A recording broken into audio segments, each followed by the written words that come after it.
Bismillahirrahmanirrahim. Assalamualaikum warahmatullahi wabarakatuh dan salam sejahtera buat semua penonton Bicara Kedah. Alhamdulillah tu.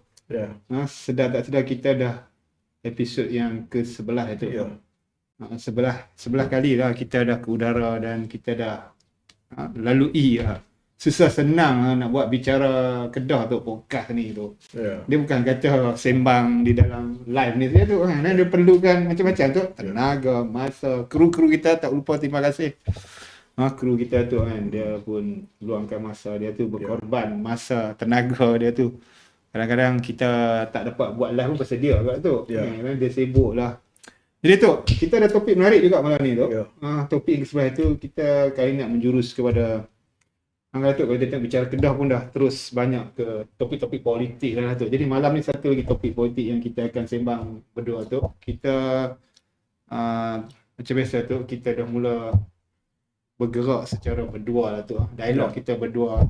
Macam Datuk selalu doa kan senang tu nak dapat tetamu jemputan ni datang dengan kengkang masa. Datuk pun ada cakap, Datuk nak panggil dia join kita secara live tu. Boleh ke kita minta tetamu kita datang live? Kalau ada tajuk sesuai kita. Mungkin kita kena consider tu juga tu. Kadang-kadang teman selalu penonton kita kan tengok kita selalu berempat tu.